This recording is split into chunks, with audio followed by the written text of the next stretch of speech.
So it's negative 20. It's the coldest day in Chicago history. The wind chill is negative 50. There's already 1.5 feet on the ground, and it's all freezing, right? And I got to get out there. And we got 2 small kids, and I'm like, let's get them out of the house. So we do the Ralphie, bundle them up for a half an hour, and we get them into the garage. And as soon as that garage door opens up, wham! That Arctic blast just kills them. They go running back inside. So instead of that half-hour break for my wife, kids are back inside, back into the cocoon, and I have to go out and face the battleground of this driveway. It is brutal. So I'm out there, and I'm just trying to shovel through the ice. And as I'm out there, I'm just like, everything in my life I'd done right. I went by the book, right? I went to school, got the good grades, got the good degree, got the good job, got the good girl, and I'm in this fantastic house. But everything is going wrong in my life.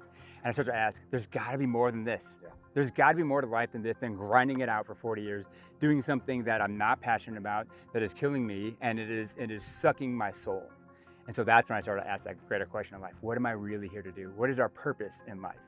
It's in those moments, man, that, when everything's going good, I think you can work a job or you can be doing something monotonous, not really care because things are going good. Yeah. Right? Like that's what we all distract ourselves with, like the toys, right? Yeah. You're gonna buy the boat, you're gonna have the nice car, 2 years into that car, you gotta get another car, but when things start to fall apart, then all of a sudden it amplifies. Right. Like I say, it turns up the volume on the radio station, stress does. Yeah, it's like winning solves everything, but does it really, or does it just cover it up, right? If you're getting the promotions, if everyone's loving you, and you're getting the money, then hey, this is great. But when that all pulls back, or it freezes, then you are really faced with, is this really great? And what are the real problems? All right, so what happened? What were you faced with in that moment, armed with your shovel? I was faced with trying to find out who I really am, what am I really here to do, and how do I get there? And it was in that journey, it was a 3-year journey of diving into everything that I could find about purpose, fulfillment, gifting, service, skills, how to do the things that you love to do, and of course, how to make some money doing it. God bless you. Excuse me. Oh boy. Out on the trail. Yeah, absolutely. Okay, so we're in Arizona now, so clearly you didn't stay in Chicago. Right. How many more winters did you suffer through? Well, it was about 5 more winters, right? Woo! Sometimes when God starts to download something for you, put something in your heart, it doesn't always manifest until time later, right? I mean, how many stories are there of here's the message, here's what I need you to go do, but it's going to be 25 years before it comes to pass. And so, or we have our Jonah moment. Yeah, we run the other way. Well, we go the other way. Yeah. And so it gets worse. Right. But there's a Mark Twain quote that really stuck with me, and it says, the 2 most important days in a person's life are the day that they're born and the day they find out why. And 87% of people are doing work that's not aligned with their purpose and their fulfillment and their gifting. Boy, that hurts. Yeah. And if that's you, that hits pretty hard. Yeah, if that's you, right? You're shaking your head, yes, because that's what I did for many years. It was like, yes, that's me. I think we just lost half the people watching. They were like, too strong, too truth. Yeah. But the good news is there's a way to find it out, and that's where I created the fulfillment formula. And what was great was the very first thing I did after shoveling that driveway was go to find podcasts. And I found a podcast that was called The School of Greatness, and that's where it started to talk about purpose. And then 5 years later, I'm in the presence of that author. I got to ask him, hey, I was searching for you when I was searching for my purpose, or I found you when I was searching for my purpose, and here's the formula I came up with. And I asked him, would you agree with this as the formula to figure out how to find out what your fulfilling purpose is? And he was like, yes, that's exactly right. Wow. And at that moment, I knew what I was here to go and do. That's a great moment. Mm-hmm. Yeah, when you have those full circle moments. Yeah. Okay, so you found out what it is. So what is it? What is it that you're doing? The fulfillment formula is a matter of 4 main topics. It's what are your giftings and the skill sets that you have? What are the giftings that God has put inside of you? What are you just naturally good at that you don't even see? People are like, oh, that was amazing. You're like, what did I even do? Right? And then what are you passionate about? What are you interested in, right? You can be passionate about fixing things and be working on decks, but you really love cars, right? Mm. And then the third thing is in service to others. So many of us are just focusing on ourselves. How can we get the things for ourselves? How can I get the money? How can I get the girl? How can I get whatever it is for me? Yet the true wisdom is serving others, because more blessed is the giver than the receiver. Oh, yeah. So your blessings are going to come as you give and serve others. And then the final part is, up until then, it's a hobby. But deriving value. How do you derive value from this gifting, from this service, from the skill set that you have while you serve others? And what is that value? And what does it take to satisfy your needs, then maybe your wants, maybe your desires, and beyond, abundance? That's a totally unique approach to business development, because most people are looking at P&L statements. Yep. But I mean, I guess the real important P&L is your purpose. Yep. And your calling. Yep. Right. I mean. And your impact. Yeah. And because that's going to be the thing that is easiest for you and is going to have the greatest impact on others. And when you see what that value is to others, others want to pay for that value. Well, because again, you can get now wrapped up into another detour where you think you're doing something different, but you're still just chasing money. Yeah. Right? Absolutely. And now you're back into doing something that you weren't called, you weren't made to do. And you find yourself distracted. You can easily be distracted and going in many different directions, right? It's like throwing a bunch of pebbles in a pond, they're going to create little ripples. If you throw that rock and keep throwing that rock, you're going to create waves. That's awesome. Yeah. So how do you do that now with businesses? So you did it with yourself. Yes. And what are the steps? Like, do it to me briefly here. All right, we're out on this hiking trail, beautiful day. Came out here to talk about goal setting and adversity. So what is the steps for somebody that is like, I like what he's talking about, but I don't quite get it. Yeah. Walk us through what that beginning stage looks like. Yeah, and the beginning stage is having you tell your story, because in your story is the power, and in the story is what people engage with, and in the story are the testimonies that are going to come out as we move you to what that greater glory looks like at the end of your story. And so in that, I'll be able to hear about what you're passionate about, what your giftings are. Well, I love to go through, like, there's quizzes out there that can show us those things. That's what I had to do. I was in such a dark place that I didn't even know what my giftings were or who I was, so I had to really go and understand myself. But just as you tell your story, I can understand what you love and who you are, and maybe who would you resonate with. That's going to be your audience. A lot of people have a hard time even knowing how to start their story or tell their story. Yeah. Right? Most people don't even probably know their story on a conscious level. Right. Or they're scared to get vulnerable, right? They'll talk about the story, but not tell the story. Yeah. Yeah. Yeah. Well, I mean, and that's, when you were able to really clear the crap away and look at the root, now you have that raw material to play with. Right. So do you have any, without giving away your secret sauce, what kind of tricks do you have to cut through? It is asking the right questions, right? And holding the space. When you ask the deeper question of what were you really feeling at that point? Or why was that important to you? Or why did that make a difference? Or why did that matter to you? People will often say, well, I don't know.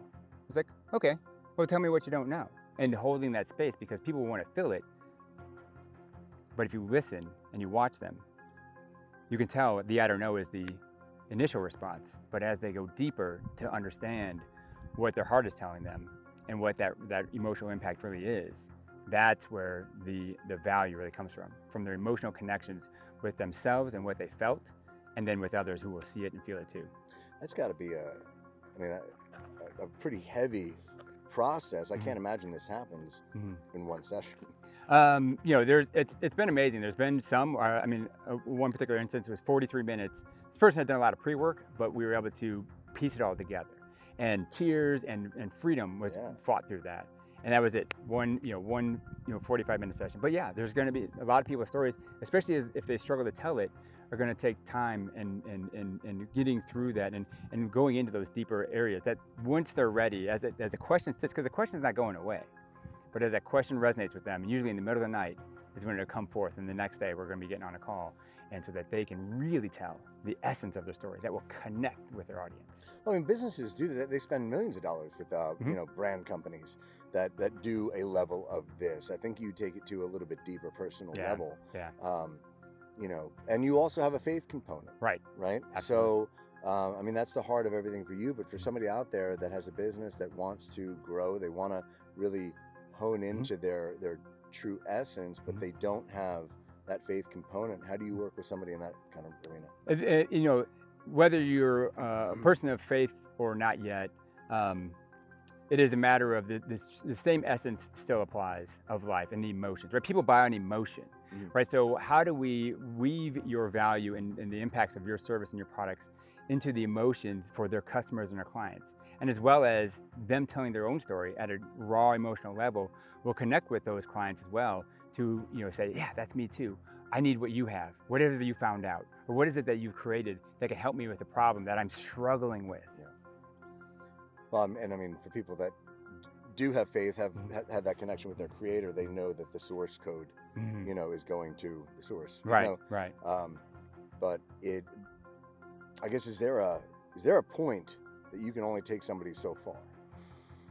I would that would be putting a limit on God, and I don't think that's the case. I think that he can use anybody, right? He used a donkey. He used somebody that killed Christians, right, to make complete change. So he can use anybody and their story. Interesting. And in a sense, like, can we all see God work, or the miracles and the divine appointments, right? Because as you tell that story, as you tell your testimony, that's what draws people in. The tests that you have passed becomes your story, your testimony that connects with others. So if somebody were to be atheist and they hired you on, then they don't have to be concerned that you're just trying to convert them to Christianity. No. Okay. Yeah, that's their own That's journey. probably yeah, right. I mean that yeah, exactly. I feel that exact same way, that if God calls you, like the road to Damascus, that's going to be between you and him. Yeah, one of my favorite stories is one of my first clients was a partner at an accounting firm. We were best friends as kids. He's a Hindu, but we love to share the wisdoms that would connect, that would move us forward.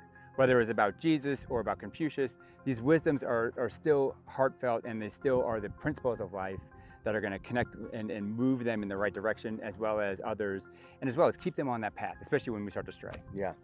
Well, yeah, I think, business principles, people, especially now, I mean, you hear me talk about this all the time, with the world becoming more and more artificial.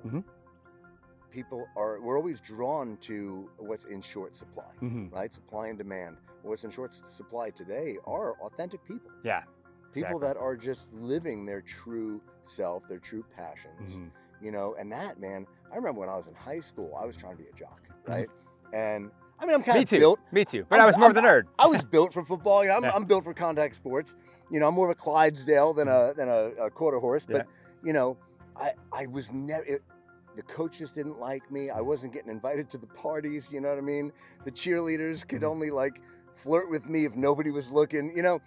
And then I found the theater, and suddenly everybody wanted to be my friend, because I suddenly wasn't trying to impress anyone. Right. I wasn't trying to be anything. I was just being. That's right. Yeah. Yeah. Authenticity. Yeah. Being genuine, being integral with who you are, and comfortable with that, and then sharing it and allowing those who appreciate that to come to you. You're going to connect with them more. And I think you feel that when you walk into a business that is authentic. Yeah. I think we can all relate to walking into a business and feeling that sales. Right? You can't quite put your finger on it, but it's all like, I don't want to be here. Yeah, there's something about this. It's that gut feeling. Yeah. God, I went into a cosmetic dentist or orthodontist office, and all I wanted was teeth whitening trays. I left with braces. I took them off myself. I realized very shortly afterwards, I didn't want this, but somehow I got roped into getting braces.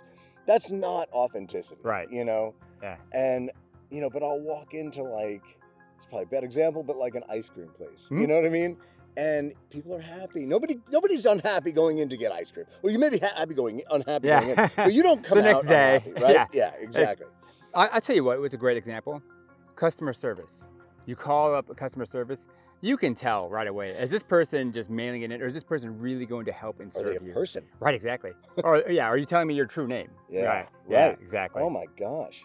Yeah, I mean, I remember when we started outsourcing everything to India, and you're talking to somebody whose name is clearly not Bob. Yeah, right? Yeah. And it's just tell me your name. I'm probably not going to be able to pronounce it, but let's be real. Don't try to pull one over on me. And even then you create that connection with them of who they truly authentically are, right? Who they were named. Our names are very important.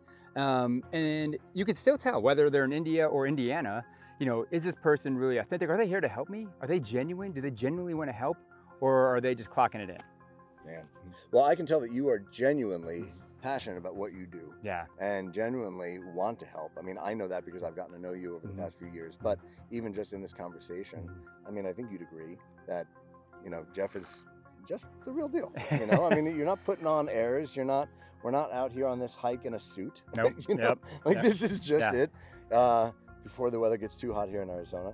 But if people do want to have a conversation with you, do they have to pay you for a conversation, or can you just have, just a little intro to your story to glory? Yeah, absolutely. And that's going to be it. It's going to be, do we authentically connect? Is there a real relationship here? Is there a real desire, need in this moment? Are we the right fit? And if so, fantastic. Hey, let's continue to work forward and see what this looks like and continue to have that positive impact, right? And that life-changing impact. If not, then hey, you know what? I hope that I deliver some value to you.